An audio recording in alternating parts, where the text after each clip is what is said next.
Hi, this is Janet Wakeland with RemarkablyCreated.com and the Remarkable Stampers. In today's version of My Digital Studio Monday, we're going to look at the awesome tearing tool that is now a feature in My Digital Studio 2.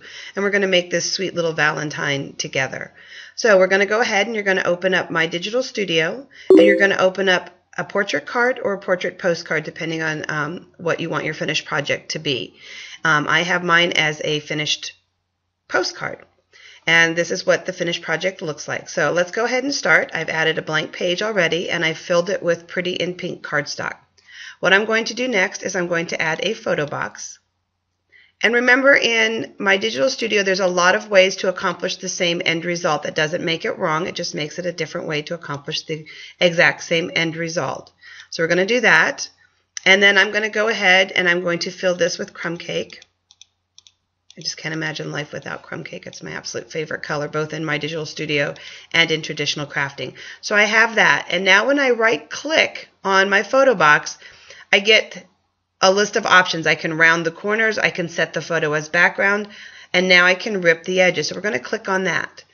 You're going to have options. You want to rip the top, the bottom, or the left or the right side. And for my project, I want to rip just the right side. And then you can adjust the amount of rip that you have. Just kind of go in and you just got to kind of play with the look a little bit. And then you're going to hit OK and now you have that ripped edge. So now let's go ahead and let's add our features. I love to use the global search box down here on the right hand corner and then just type in what I'm looking for. I'm looking for a banner in this case. That brings up all of the banners that I own, and what I find by doing that is I don't go to my favorites, my old standbys, that I better utilize all of the purchases. It's kind of a way of justifying owning more and buying more because I am actually using them as opposed to, again, just having that one or two favorites that you go back to over and over again. So just look at all the different banners. I'm going to pick the Days to Remember banner and I'm going to insert that, close.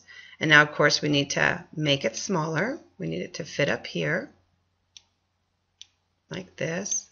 And let's just go ahead and make this a pretty red because it is Valentine's. And then the next thing that I want to do is I wanted to add some hearts. This also, the global search feature, also a little tip for you, helps you find things. Sometimes you can't remember, is it a stamp, is it a designer kit, is it a punch? And by doing this and keeping all of the search options checked on the left-hand side, it's going to check every file that you have and you're going to be able to find where it's at. And so it's a great time saver. And it's also going to, again, help you, did I buy it, did I not buy it? So we're going to come down here to the Wild About You hearts, and we're going to insert those. And you can see, and actually I want to make this now a little bit bigger now that I see how big these are. And I can make these a little bit smaller. We're going to add those in. And let's bring this to the front so that the little strings are behind. Still not proportioned quite right.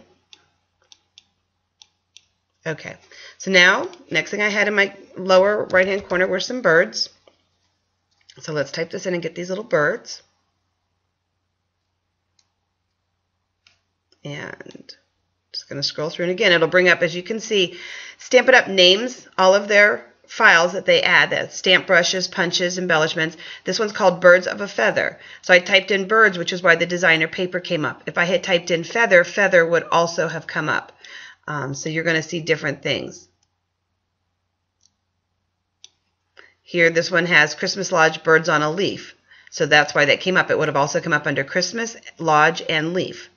So the different words are what's going to give you the different options. And let's see if I can find these birds. I think they were in a kit called Sweetest Ever. And I'm going kind of fast. Hopefully you don't get motion sickness. There we go.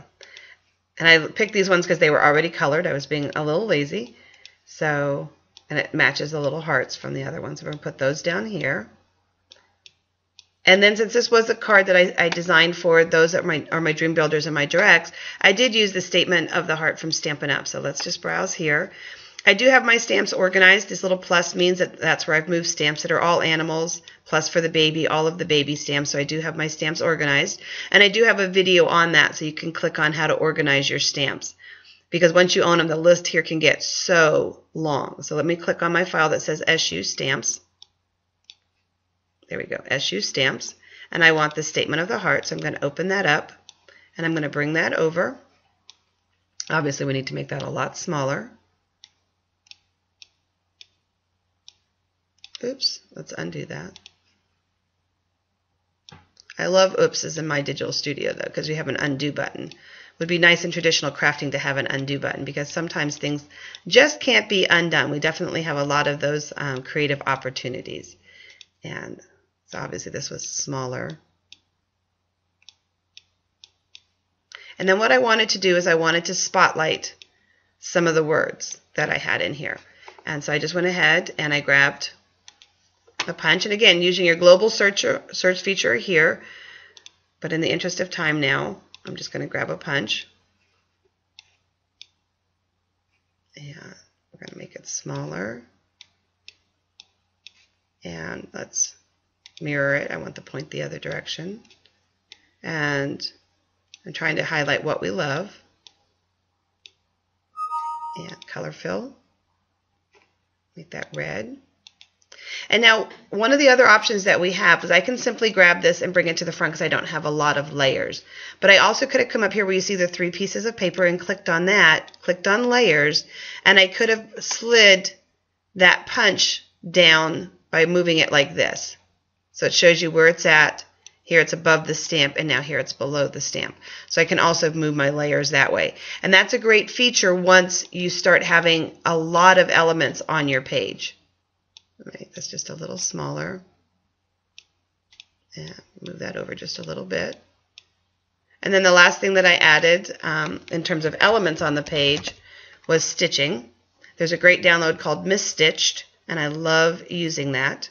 But what's interesting is there's a lot of stitching pieces in kits and stuff too, which is a great reason again to use that global search feature as opposed to going into embellishments and looking at the 2 stitching downloads that we have, because you'll find fun little elements from different kits and stuff by going that route. So here, Christmas jingle stitching, and I'll just put that in here for right now just so you could see. So you do have different stitching. There's 2 nice little lines that you could add if you wanted to. And then I just went ahead and I added 2 brads. And we just added 2 pink brads to match the pretty and pink paper. And then the very final thing that I did was I went in and I just kind of lined it all back up and made myself happy with the way that it looks size-wise, and I added drop shadows. So again, it really can be that quick and simple, especially using time savers like your global search, using time savers, that's fine, pretty and pink, LMNOP, pretty and pink. Copy and paste, moving the layers around. Copy and paste. Put the second one over here. And then we can just go ahead and add drop shadows. I'm just going to put on all elements on this page. Again, another time saver. Add some drop shadows. Embellishment here. I'll just put on this page and add some shadows. So you've got some shadows forming. And then just to take you back to the original, which I had fluffed really nice, fussed with just a little bit. There's the original and what it looks like. And then on the inside, I just simply added the crumb cake, added a label, again using the global search feature, and then I just added text. I just went ahead and clicked on text, added a text box, found text that I like, that I've downloaded, and then filled that in. So again, a couple of great features for you, a nice simple Valentine's from start to front.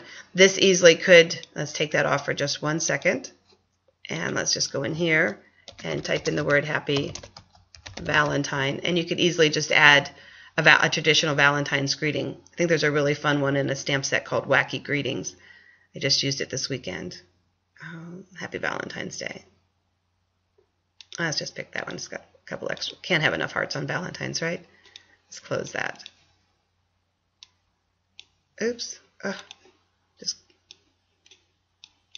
let's take that off.